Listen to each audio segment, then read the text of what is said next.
പിഷാരിക്കാവിലെ അവസാന ദിവസത്തെ കളിയാട്ടത്തിൽ ഒരുപാട് കോമരങ്ങളുണ്ട്. ഇതിനു പിന്നിൽ ശക്തവും പാരമ്പര്യവുമായ വിശ്വാസമുണ്ട്. ഒരാൾ മാത്രമല്ല, എന്തുകൊണ്ട് പല കോമരങ്ങൾ? പിഷാരിക്കാവിലെ കളിയാട്ട മഹോത്സവത്തിൻ്റെ അവസാന ദിവസം ദേവിയുടെ ശക്തി പരമാവധി ഉച്ചസ്ഥായിയിൽ എത്തുന്ന ദിനം ആണ് എന്നാണ് വിശ്വാസം. പല കോമരങ്ങൾ ഒരുമിച്ച് ദേവിയുടെ ശക്തി സ്വീകരിക്കുന്നു. ഇതൊരു വലിയ ആത്മീയ ദൃശ്യമാണ്. ഭദ്രകാളി ദാരികനെ സംഹരിച്ച ശേഷം അമ്മയുടെ ശക്തി ഒരു വ്യക്തിയിൽ ഒതുങ്ങുന്നതല്ല, ഒരു സമൂഹ ശക്തിയായി വ്യാപിച്ചു എന്നതാണ് വിശ്വാസം. അതുകൊണ്ട് ദേവി ഒരാളിൽ മാത്രമല്ല, ഭക്തരുടെ ശരീരങ്ങളിൽ പലരിലായി പ്രത്യക്ഷപ്പെടുന്നു. ഇത് ദേവിയുടെ അനന്തശക്തിയുടെ അടയാളമായി കണക്കാക്കപ്പെടുന്നു. കോമരങ്ങൾ തലയിലോ നെറ്റിയിലോ ചെറിയ മുറിവുണ്ടാക്കി പുറത്തു വരുന്ന രക്തത്തിൽ മഞ്ഞൾ പുരട്ടുന്നത് കാണാം. കോമരങ്ങൾ സ്വന്തം രക്തം ദേവിക്ക് സമർപ്പിക്കുന്നു എന്നാണ് വിശ്വാസം. എൻ്റെ ജീവനും ശരീരവും ദേവിക്കായി. കോമരങ്ങൾ മുറിവിൽ മഞ്ഞൾ പുരട്ടുന്നു. ശുദ്ധിയും മംഗളവും സൂചിപ്പിക്കുന്ന, മുറിവ് ശാന്തമാക്കാൻ കഴിവുള്ള ഔഷധ ഗുണമുള്ള ഒന്നാണ് മഞ്ഞൾ. രക്തം ഉഗ്രശക്തിയാണെങ്കിൽ മഞ്ഞൾ ശാന്തിയെ പ്രതിനിധീകരിക്കുന്നു. ദേവിയുടെ ഉഗ്രതയും കരുണയും ഒരുമിക്കുന്നു.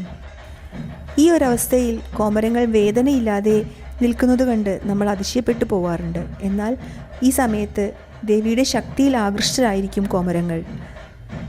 ശാസ്ത്രീയമായി പറഞ്ഞാൽ ഇതൊരു ട്രാൻസ് അവസ്ഥയാണ്. അതുകൊണ്ട് വേദന കുറവായി അനുഭവപ്പെടുന്നു. ഭദ്രകാളി ദാരികനെ സംഹരിച്ചപ്പോൾ അമ്മയുടെ രൂപം ഉഗ്രവും രക്തസാന്ദ്രവുമായിരുന്നു. അതിൻ്റെ സ്മരണയ്ക്കായി കോമരം സ്വന്തം രക്തം ദേവിക്ക് സമർപ്പിക്കുന്നു എന്നാണ് വിശ്വാസം. ഇത് രക്തമല്ല, ദേവിക്ക് സമർപ്പിക്കുന്ന ജീവൻ്റെ പ്രതിജ്ഞയാണ്. കോമരമാകുന്നത് ഒരു സാധാരണ കാര്യമല്ല. കുടുംബപരമായി പാരമ്പര്യമായി ലഭിക്കുന്ന ഒരു ചുമതലയാണത്. വ്രതവും ശുദ്ധിയും പാലിച്ച് ദേവിയുടെ സേവനത്തിലേക്ക് പ്രവേശിക്കുന്നു. ജീവിതത്തിൽ ചില നിയമങ്ങളും നിയന്ത്രണങ്ങളും ഇവർ പാലിക്കേണ്ടതായി വരും.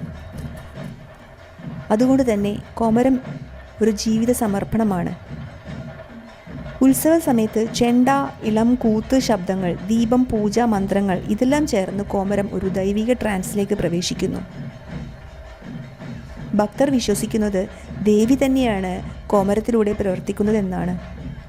പഴയ കാലത്ത് കോമരം ഗ്രാമത്തിലെ ആത്മീയ ഉപദേശകനായിരുന്നു. പ്രശ്നം വന്നാൽ കോമരത്തെ സമീപിക്കും. ഇന്നും പലർക്ക് ഇതൊരു വിശ്വാസത്തിൻ്റെ ആശ്രയമാണ്. കോമരം നമ്മളെ പഠിപ്പിക്കുന്നത് ദൈവം പുറത്തല്ല, ഉള്ളിലാണ്. ഭക്തിയിലൂടെ മനുഷ്യന് ദൈവത്തോട് അടുത്തെത്താം എന്നാണ്. കോമരം ഒരു മനുഷ്യനല്ല, ദേവിയുടെ ശബ്ദമാണ്. ദേവിയുടെ കോപവും കരുണയും ഒരുമിച്ചുള്ള സാന്നിധ്യം. കോമരങ്ങൾ നൃത്തം ചെയ്യുന്നത് ദേവിയുടെ ദാരിക സംഹാരത്തിൻ്റെ സ്മരണയ്ക്കായാണ്.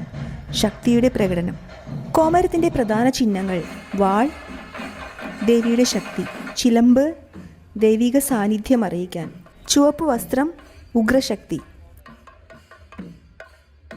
കോമരമാകുന്നത് പലപ്പോഴും മനുഷ്യൻ്റെ തീരുമാനമല്ല, ദേവിയുടെ വിളി ഉണ്ടാകുന്നു എന്നാണ് വിശ്വാസം. ചിലർക്ക് സ്വപ്നങ്ങളിൽ ദേവി പ്രത്യക്ഷപ്പെടും. അസാധാരണമായ അനുഭവങ്ങൾ ചിലർക്കുണ്ടാകും. ക്ഷേത്രത്തിൽ ചെന്നാൽ ശരീരത്തിൽ വിറയൽ, കണ്ണീർ, ഭാവമാറ്റം എന്നിവ വരുന്നു. അങ്ങനെ അവർ സാവധാനത്തിൽ ഒരു കോമരമായി മാറുന്നു. ഉത്സവത്തിന് മുൻപ് വ്രതങ്ങൾ പാലിക്കും. ചില ദിവസങ്ങളിൽ ശുദ്ധഭക്ഷണം മാത്രം. മാനസികമായും ശാരീരികമായും ശുദ്ധി നിലനിർത്തണം. കാരണം ദേവിയുടെ ശക്തി സ്വീകരിക്കാൻ ശരീരം തയ്യാറാകണം.